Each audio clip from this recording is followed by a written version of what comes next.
नमस्कार दोस्तों, मैं संतोष कुमार सिन्हा आप सबका स्वागत करता हूं अपने यूट्यूब चैनल में जिसका नाम है स्टॉक लर्निंग। दोस्तों, काफ़ी लोगों के मैसेज आ रहे थे कि इस इनकम फॉर्मूलेशंस के ऊपर मैंने काफ़ी दिनों से कोई फॉलो अप वीडियो नहीं बनाया है, कोई अपडेट नहीं दिया है। तो आज मैंने सोचा कि मैं इस इनकम फॉर्मूलेशंस के ऊपर जो भी अपडेट है वो मैं आप लोगों के साथ शेयर करूं। तो आइए देखते हैं इस इनकम फॉर्मूलेशंस में आगे क्या किया जा सकता है। दोस्तों, इनकम फॉर्मूलेशंस के बारे में अभी फ़िलहाल जो है कोई नई न्यूज़ तो हम लोगों को सुनने में मिली नहीं है। अभी हम शेयर प्राइस की बात करते हैं तो इनकम फॉर्मूलेशंस का जो शेयर प्राइस है वो ₹6.60 था, ₹6.07। ये 17 सितंबर को सॉरी, ये जो बीएसई पे ट्रेड हुआ था वो ₹6.07 पे इसका क्लोजिंग है। और 52 वीक हाई इसका आप लोगों को पता है, ये ₹9.5 तक गया है, ₹9.56 तक। और 52 वीक लो इसका ₹1.35। और मैंने इस स्टॉक को रिकमेंड किया था ₹3.14 पे या 19 पे, जैसा आप लोग को पता होगा। तो खैर अभी भी ये स्टॉक वहाँ से डबल है, ये ट्रिपल गया था, 300% तक जो है सो इसने बढ़ोतरी दिखाई थी। और उसके बाद फिर जो है सो ये आकर के अभी ₹6 के आसपास कंसोलिडेट कर रहा है। और अगर इसका आप वो देखेंगे, हाई देखेंगे कब इसने हाई बनाया था, तो आप ये देखिए इसने 14 जून को जो है वो अपना एक हाई बनाया है। और उसके बाद से ये लगातार धीरे-धीरे नीचे आया और अब आकर के काफ़ी दिनों से कंसोलिडेट हो रहा है। इसका रीज़न ये है कंसोलिडेट होने का, क्योंकि मार्च में जो कंपनी का जो रेवेन्यू आया था वो सितंबर से कम आया था, सॉरी ये दिसंबर क्वार्टर से कम आया था। क्योंकि दिसंबर में लगभग जो है सो 80 करोड़ 84 करोड़ के आसपास का रेवेन्यू था, जो कि आपको इस मार्च क्वार्टर में 65 करोड़ और जून में 51 करोड़ के आसपास जो है सो रेवेन्यू देखने को मिला। तो थोड़ा सा स्लाइटली जो है वो डिक्रीज देखने को मिला। नेट प्रॉफिट में भी आप देखिए मार्च और जून में आपको थोड़ा सा डिफरेंस मिलेगा, जून में थोड़ा कम है। ईपीएस भी 1 पैसा कम है जून में। और बाकी सब चीज़ें आप देखेंगे, जैसे नेट प्रॉफिट मार्जिन जो है वो भी आप देखेंगे तो 7 लाख का अंतर है। तो ये बहुत मामूली अंतर है, मगर फिर भी जो है ये चूंकि लोग एक्सपेक्ट ये कर रहे थे कि कोविड के कारण ये कोविड 2 के कारण फार्मा कंपनी का जो है वो सेल काफ़ी बढ़ेगा। और चूंकि इनकम फॉर्मुलेशंस भी एक फार्मा से रिलेटेड कंपनी है, तो इसका भी सेल्स में एक अच्छा अपसाइड, एक अच्छा मूव देखने को मिलेगा, ग्रोथ देखने को मिलेगा।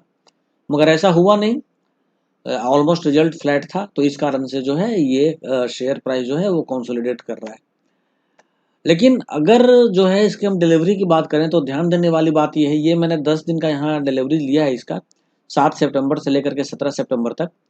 तो आप देखेंगे कि 7 सितंबर को इसका शेयर प्राइस था ₹5.95, ₹5.95।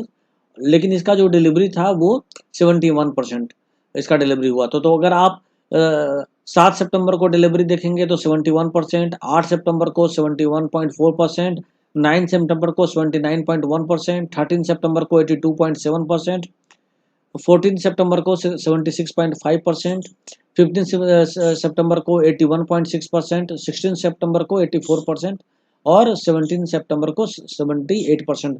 तो आप एवरेज लेकर के ले सकते हैं इसको, कि इसका जो भी डिलीवरी परसेंटेज है वो 70% से ऊपर है।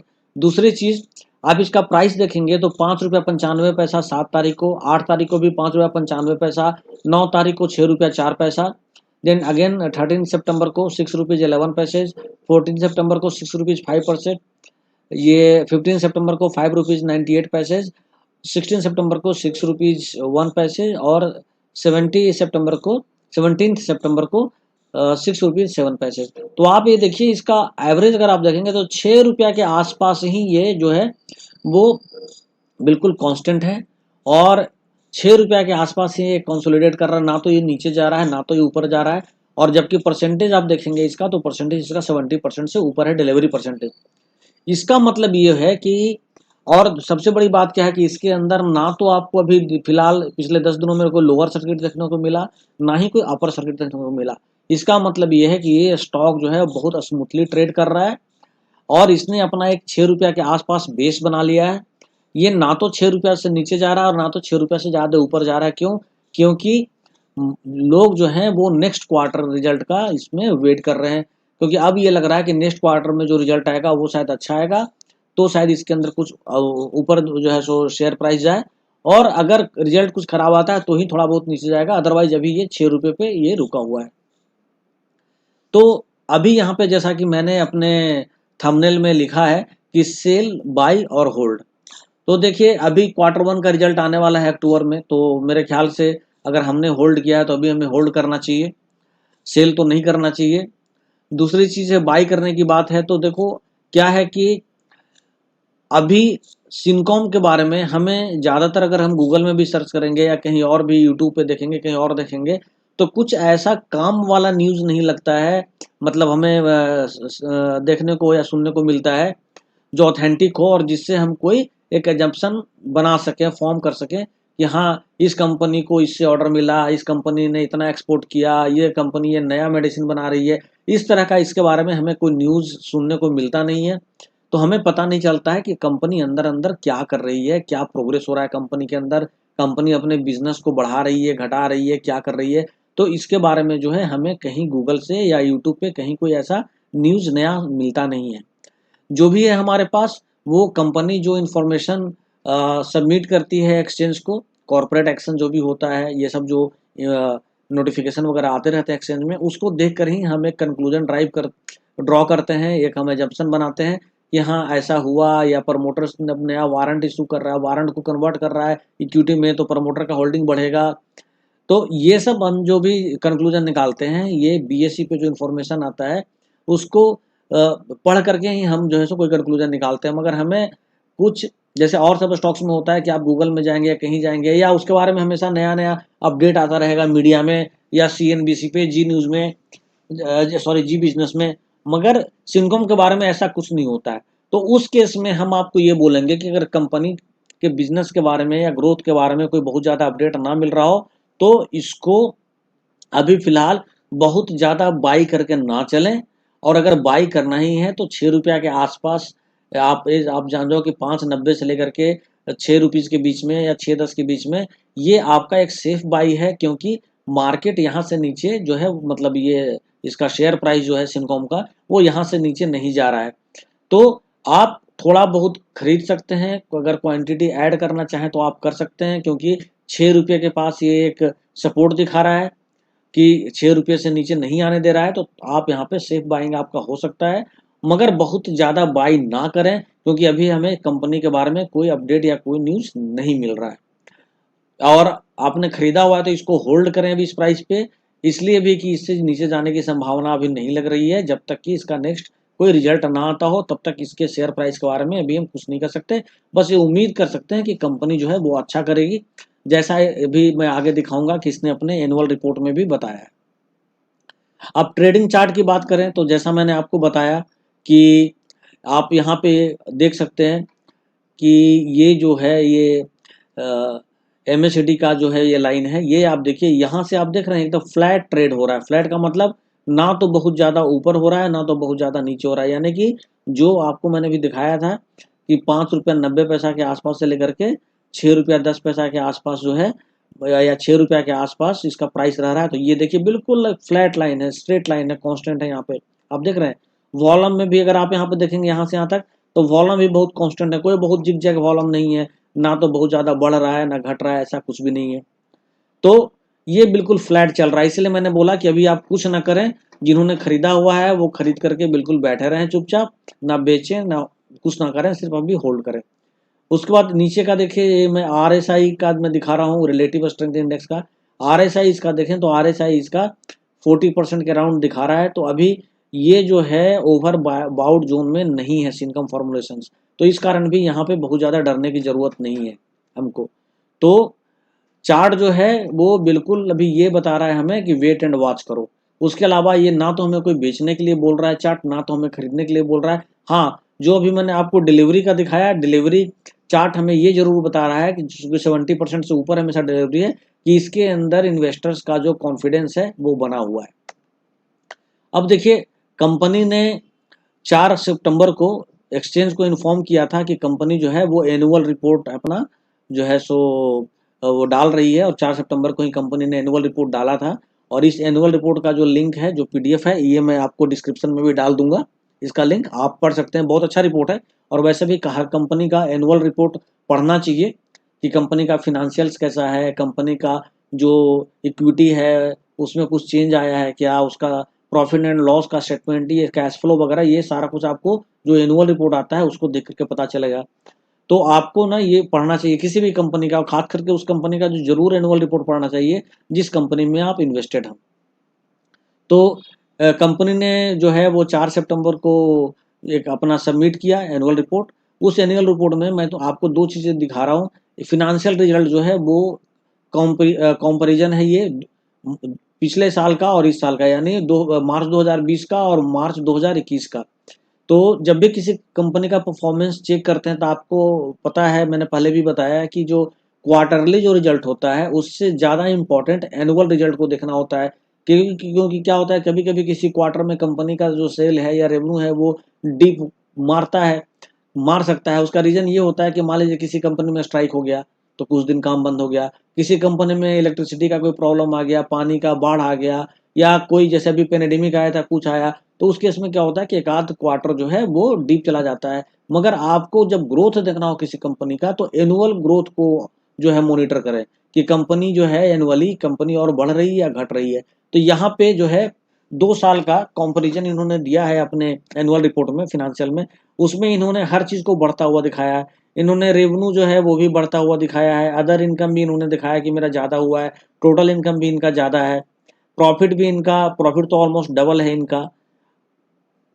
तो अगर आप ये देखेंगे इनका जो ईपीएस है, ईपीएस भी इनका पिछले साल से इस साल बढ़ा है। तो कंपनी ने अपना जो फिनेंशियल जो रिपोर्ट है उसमें साल दर साल जो ग्रोथ है वो अच्छा दिखाया है। तो ये भी जो है एक मैसेज देता है और कॉन्फिडेंस देता है कि हम लोगों को अभी इसके अंदर वेट करना चाहिए, घबराने की तो कोई बात ही नहीं है इसके अंदर। दूसरा, कंपनी का जो है वो इनका फिनेंशियल रेशियो आया है, उसमें भी कंपनी ने बहुत जो है वो अच्छा पॉजिटिव जो है फिनेंशियल रेशियो दिया है, की रेशियो दिया है। जैसे कि debtors turnover ratio, debtors turnover ratio 2019-20 में 4.85 था, मगर अभी ये 4.14 हो गया है।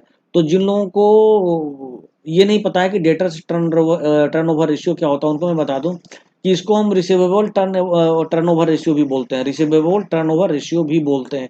ये होता क्या है कि कंपनी ने अगर किसी को क्रेडिट दिया तो उस क्रेडिट को कैश में, जैसे हमने आपको उधार सामान दिया तो उस उधार के बदले में आपसे पैसा मैं कितना जल्दी ले सकता हूँ, तो उसको हम बोलते हैं डेटर्स टर्नओवर रेशियो, मतलब जो है कैशियो इसमें कैश में इसको टर्न करना। तो कंपनी का पहले पिछले साल 4.85 का रेशियो था, इस बार 4.14, यानी कम हुआ, यानी ये सुधरा है। इन्वेंट्री टर्नओवर रेशियो ये पिछले साल में 24.11 था, इस बार घट करके 16.475 हो गया। ये भी एक पॉजिटिव चीज़ है। इसका मतलब है कि कंपनी का जो इन्वेंट्री है, तो कंपनी अपने इन्वेंट्री को कितने जल्दी बेच सकती है, ठीक है। क्योंकि होता क्या है कि आपने माल बना दिया, इन्वेंट्री जो है आपके पास है, मगर वो सेल ही नहीं हो रहा है, आपके गोदाम में पड़ा पड़ा चल रहा है। मगर ऐसा नहीं है, पिछले बार कंपनी का 24 दिन का लगता था, इस बार 16 दिन, मतलब कंपनी ने उसको घटाया है इस साल। उसके बाद इंटरेस्ट कवरेज रेशियो पिछले बार 37.51 का था और इस बार 147.17 का है। इसका मतलब है कि इसमें क्या होता है कि फिनांस कॉस्ट जो है ना कंपनी का, वो कम हुआ है। तो फिनांस कॉस्ट जब कम होता है कंपनी का तो उसमें इनका जो इंटरेस्ट रेशियो है वो कम होता है। तो ये तो बहुत ही अच्छी बात है, क्योंकि अगर आप अंतर देखेंगे तो 292% यानी 292.35% का सुधार किया है कंपनी ने अपने interest coverage ratio. Current ratio ये जो है कंपनी का थोड़ा सा लायबिलिटी बढ़ा है, इसलिए इसका कम होना जो है वो पॉजिटिव नहीं होता है। डेप्ट इक्विटी रेशियो, ये भी आपको पता है कंपनी ने थोड़ा सा कर्जा लिया था तो बढ़ा है कंपनी का कर्ज, तो डेप्ट इक्विटी रेशियो थोड़ा सा बढ़ा है, मगर फिर भी ये बहुत ज़्यादा नहीं बढ़ा है, 0.55। उसके बाद ऑपरेटिंग प्रॉफिट मार्जिन पिछले बार से ऑलमोस्ट समझिए कि 90% बढ़ा है कंपनी का, 94.05% ऑपरेटिंग प्रॉफिट मार्जिन बढ़ गया है पिछले साल से इस साल। नेट प्रॉफिट मार्जिन देखिए 6 से 12 हो गया, ये भी ऑलमोस्ट 92.11% बढ़ गया। क्यों? क्योंकि आपको पता है कि फिनांस कॉस्ट वगैरह घटा है तो इनका ऑपरेटिंग प्रॉफिट और नेट प्रॉफिट ये सारा बढ़ा है। और रिटर्न ऑन नेटवर्थ भी 77.85% से बढ़ा है, क्योंकि कंपनी का प्रॉफिट बढ़ेगा तो रिटर्न ऑन नेटवर्थ भी बढ़ेगा। तो कंपनी ने जो एनुअल रिपोर्ट दिया है उसमें उसका फिनेंशियल्स देख करके, खास करके प्रॉफिट एंड लॉस और इसका की रेशियो देख करके, ये हमें लगता है कि कंपनी साल दर साल जो है वो सुधर रही है, कंपनी में ग्रोथ आ रहा है, कंपनी का बिजनेस फिनेंशियल सारा कुछ अच्छा चल रहा है। तो मैंने शुरू में भी बोला था कि ये जो स्टॉक है लॉन्ग टर्म के लिए, इसको शॉर्ट टर्म उस तरीके का स्टॉक मत समझिए। फिर भी इसने अगर मेरे रिकमेंडेड प्राइस 3 रुपया से अगर 6 रुपया पे कंपनी रुकी हुई, तो लोगों का, अगर जिन लोगों ने मेरे वीडियो के बाद तुरंत खरीदा होगा, उनको तो 100% प्रॉफिट पे पैसा तो दूना अभी भी हो गया होगा उनका। अदरवाइज जिन्होंने बाद में खरीदा है, उनको मैं ये बोलूँगा कि अभी कुछ करने का समय नहीं है।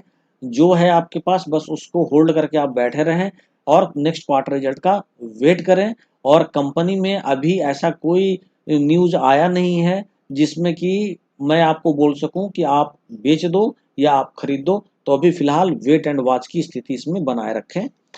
और मेरा ईमेल आईडी है चैनल का stk.learning@gmail.com, और आप मुझसे इस ईमेल आईडी पे कम्युनिकेट कर सकते हैं। ये वीडियो मैंने नॉलेज पर्पस के लिए बनाया है, और बाकी आपको इसमें मैंने कोई भी इन्वेस्टमेंट करने का या सेल करने का सलाह नहीं दिया है।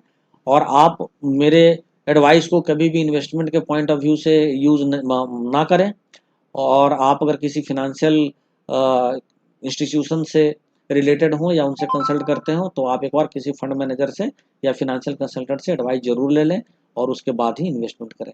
इसी के साथ मुझे आज्ञा दीजिए। नमस्कार, जय हिंद, जय भारत, वंदे मातरम।